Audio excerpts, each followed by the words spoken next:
maneira mais eficaz e comprovada de reduzir o risco de câncer, essa doença que amedronta a população?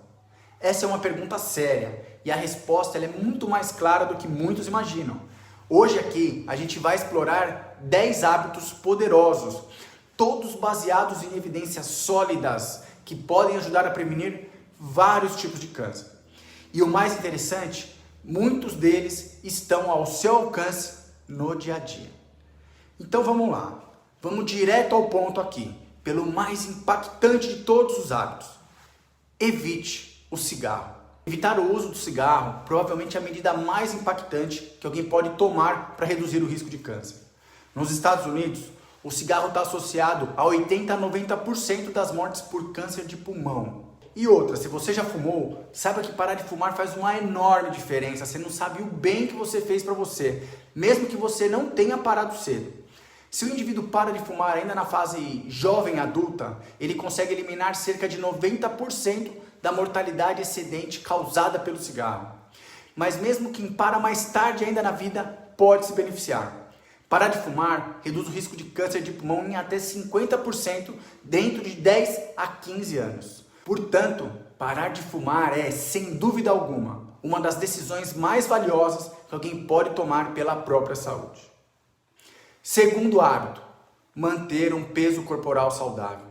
Esse hábito ele é fundamental para a prevenção de câncer.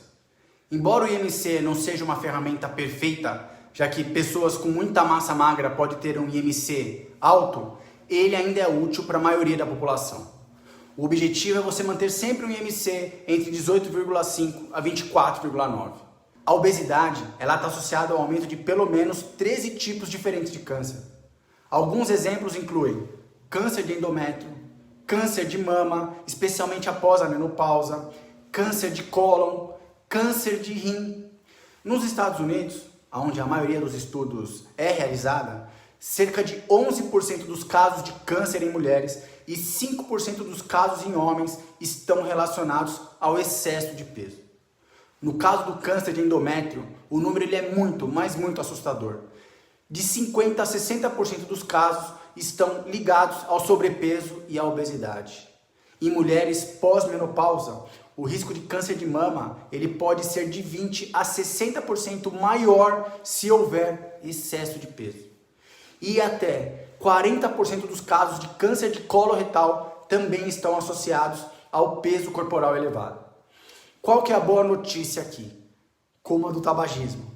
Uma perda mínima, modesta de peso pode ser extremamente benéfica para a proteção e prevenção do câncer.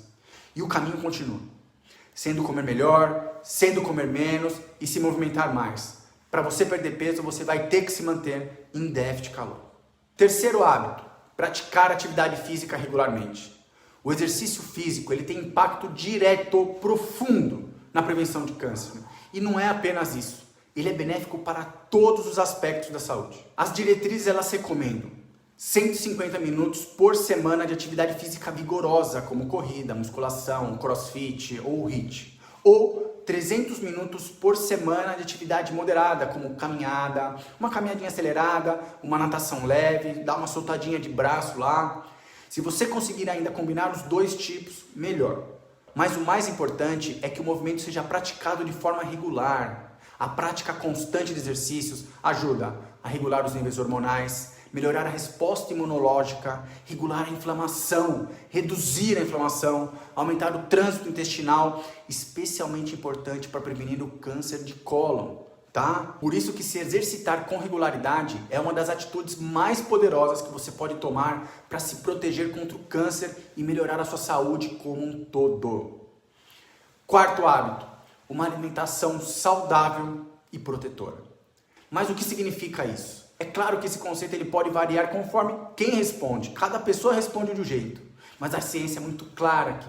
Pessoas que consomem frutas, vegetais, grãos integrais, leguminosas, castanhas, oleaginosas, peixes, carnes vermelhas magras, frango e consomem menos ultraprocessados tende a ter menor risco de diversos tipos de câncer. Esse é um padrão alimentar muito semelhante à da dieta mediterrânea, tá? E muitos estudos eles estão apontando para a sua eficácia na redução de câncer, especialmente no trato gastrointestinal, que mata muita gente. Quando a gente fala de câncer de cólon, o papel da fibra alimentar particularmente é impressionante. A ingestão adequada de fibras pode reduzir a incidência, os números de casos de câncer coloretal em até 60%. E ainda uma relação com fibra dose e resposta muito clara. Para cada 10 gramas adicionais de fibra por dia, o risco cai cerca de 10%. Portanto, se você aumenta o consumo de fibra em 30 gramas ao dia, você pode estar reduzindo em 30% o seu risco de câncer de cólon. Além disso, manter o consumo de pelo menos 4 porções diárias de vegetais ao longo do dia, frutas, verduras e legumes, vai ser uma meta muito realista e eficaz para a gente. E muita gente pode ficar preocupado com o açúcar natural das frutas. Gente, o impacto dele, mas é muito, mas muito modesto. E não há qualquer evidência de que o consumo regular de frutas aumente o risco de câncer. Muito pelo contrário.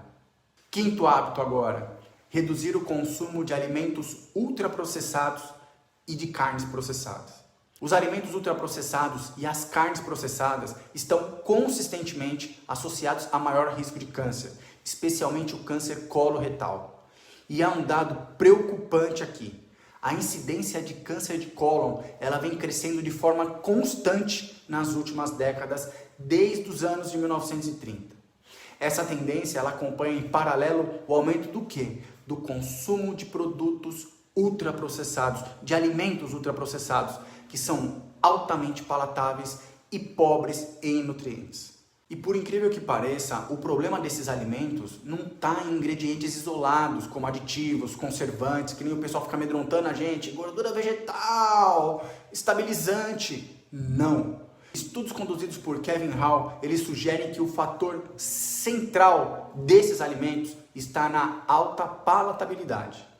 Esses alimentos eles promovem um padrão de consumo exagerado, rápido e contínuo, sem saciedade, que por si só já favorece o ganho de peso, a inflamação e um maior risco metabólico. Ou seja, o efeito nocivo desses alimentos pode estar muito, mas muito menos nos ingredientes e muito mais no comportamento alimentar que eles estimulam.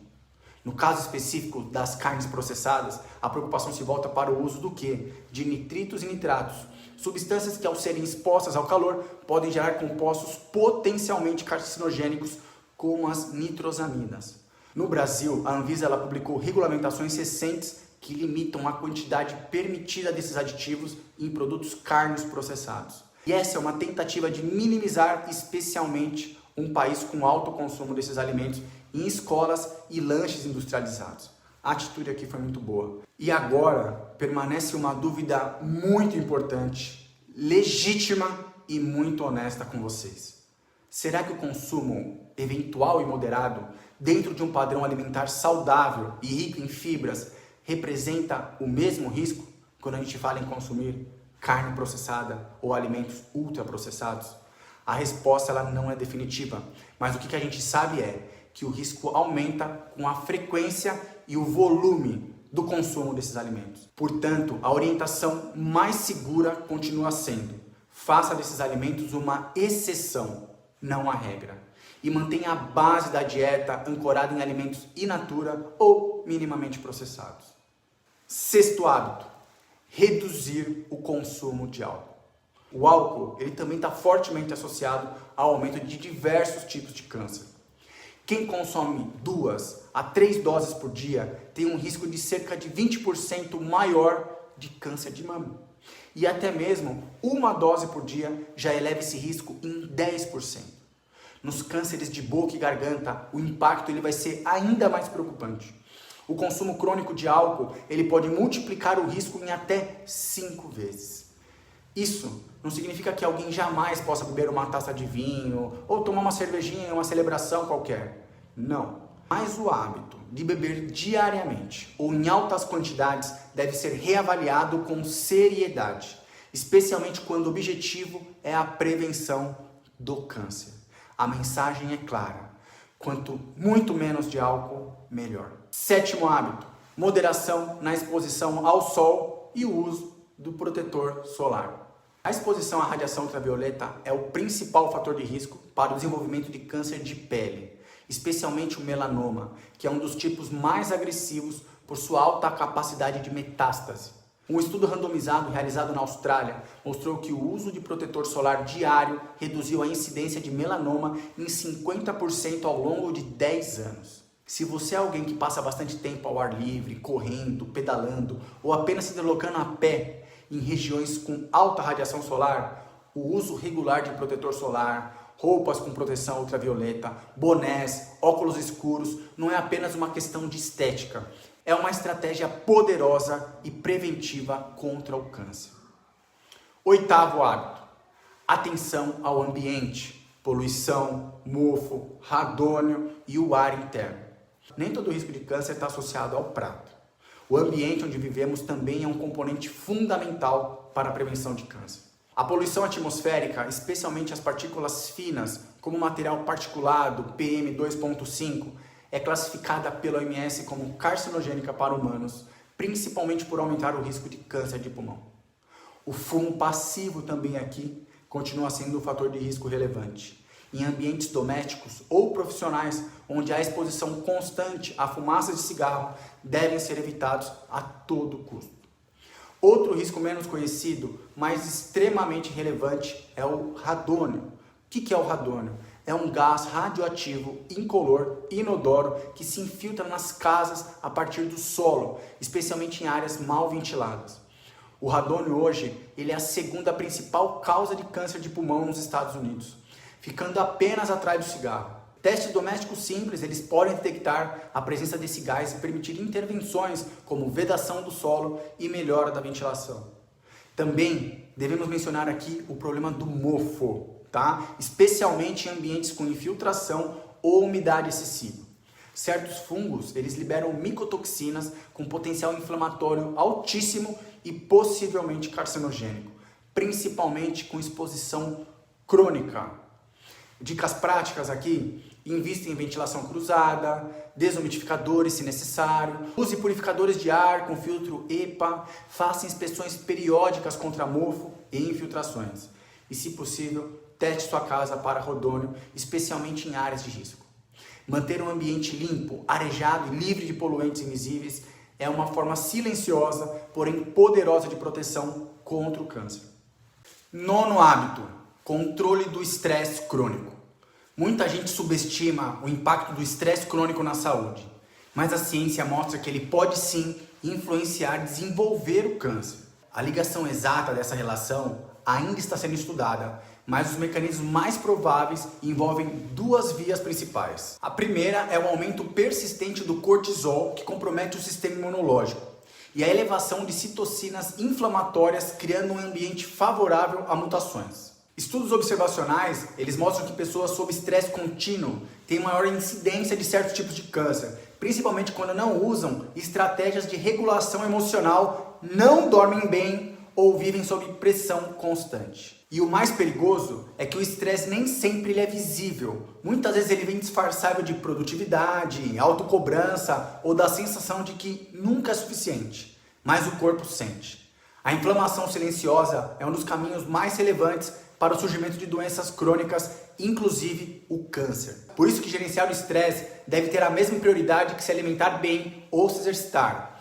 Algumas ferramentas eficazes incluem terapia, meditação, respiração consciente, momentos de prazer e descanso e conexão com outras pessoas. Eu digo também aqui a religiosidade. 10º hábito: suplementos. Quando ajudam e quando prejudicam. Essa é uma área que desperta muito interesse, e com razão, mas também é uma área cercada de maus entendidos aqui. Nem todo suplemento é benéfico, tá, gente? E alguns, inclusive, podem aumentar o risco de câncer, especialmente quando são usados sem qualquer critério. Vamos começar pelos que têm mecanismos plausíveis e alguma evidência clínica sólida.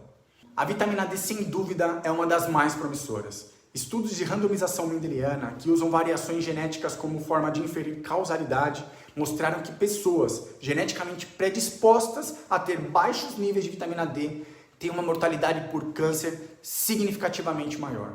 Olha a importância da vitamina D. Esses estudos, eles são muito valiosos porque eles eliminam o efeito de outros hábitos como o sedentarismo e a má alimentação. Aqui, a genética isolada mostra que baixa vitamina D pode ser sim um fator causal de aumento de risco de câncer. Além disso, o estudo clínico Vital, com milhares de participantes, mostrou que a suplementação de 2.000 I de vitamina D por dia levou a uma redução nas mortes por câncer, especialmente em pessoas com índice de massa corporal mais baixo, tá? Ou seja, a vitamina D não apenas regula o sistema imunológico, como também pode ter um papel direto na redução da progressão tumoral. O magnésio é um outro nutriente frequentemente esquecido. Estima-se que mais da metade da população brasileira tem ingestão insuficiente de magnésio. O magnésio está envolvido em centenas de reações bioquímicas, incluindo processos de replicação celular, reparo de DNA e regulação da inflamação. Níveis baixos de magnésio podem favorecer um ambiente inflamatório crônico e sistema imunológico desregulado, cenário ideal de mutações e proliferação celular anormal. Portanto, manter níveis adequados de magnésio, preferencialmente por meio da alimentação, oleaginosas, vegetais verdes escuros, pode ajudar a criar um terreno biológico menos favorável ao câncer. Vitamina C. Estudos observacionais mostram que pessoas com dietas ricas em frutas e vegetais e, por consequência, com alto consumo de vitamina C, têm menor risco de desenvolver câncer. No entanto, é difícil saber se o benefício vem da vitamina C de maneira isolada ou de um conjunto sinérgico de compostos bioativos presentes nesses alimentos. Mas mesmo assim, há bons motivos para supor que a vitamina C, com seu papel antioxidante e imunorregulador e de suporte ao colágeno, tem assim participação na proteção contra diversos tipos de câncer também. O cálcio. O cálcio obtido da alimentação pode ser especialmente útil na prevenção do câncer de cólon. Ele vai atuar na redução da proliferação de células anormais do intestino, prevenindo a formação de pólipos adenomatosos, lesões pré-cancerosas. Agora, suplementos que devem ser evitados em certos contextos. Beta-caroteno. O beta-caroteno, em sua forma natural, como presente em cenouras, batata doce, ele jamais vai ser um problema. O problema está onde? Nas megadoses sintéticas, especialmente quando associadas ao retinil palmitato, uma forma de vitamina A. O estudo Carrot, publicado em 2004, testou 30 mg por dia de beta-caroteno, mais 25.000 I de retinil palmitato em pessoas com histórico de tabagismo. Resultado? Essas pessoas tiveram um aumento de 28% do risco de câncer de pulmão. A explicação provável envolve o ambiente oxidativo, alterado no pulmão, danificado pelo fumo, que interage negativamente com esses antioxidantes em doses excessivas. Cuidado com a suplementação de beta-caroteno para você que é fumante ou ex-fumante. Outro suplemento, o NAC, que está na modinha agora aqui. O NAC é um antioxidante potente, frequentemente utilizado como mucolítico em estratégias detox. Porém, em alguns estudos foi demonstrado que a suplementação de NAC acelerou o crescimento de tumores em pulmões lesionados pelo cigarro. Ou seja, em pessoas com exposição prévia ao tabagismo ou risco pulmonar aumentado, o NAC pode não apenas falhar em proteger, como potencialmente favorecer o câncer. Cuidado. Resumindo a lição sobre suplementos. Úteis quando há evidência comprovada, como vitamina D, magnésio, cálcio e possivelmente a vitamina C. Perigosos quando usados sem critério, especialmente beta-caroteno em altas doses e o NAC em fumantes e ex-fumantes. A verdade, pessoal, é que prevenir o câncer não depende de uma única atitude milagrosa. São várias escolhas diárias, pequenas mudanças que somadas criam um ambiente interno muito mais resistente ao desenvolvimento da doença. Desde evitar o tabaco, manter um peso saudável, cuidar do sono, da alimentação, do seu ambiente, até prestar atenção nos suplementos que você consome, tudo isso tem base científica muito sólida hoje. E o mais importante, isso aí está em grande parte sob o seu controle. Então eu te peço, se esse conteúdo te ajudou a esclarecer um pouco sobre como prevenir o câncer, peço que você se inscreva no canal, ative o sininho, curta o vídeo e até o próximo vídeo. Muito obrigado. É nóis, tamo junto, te amo.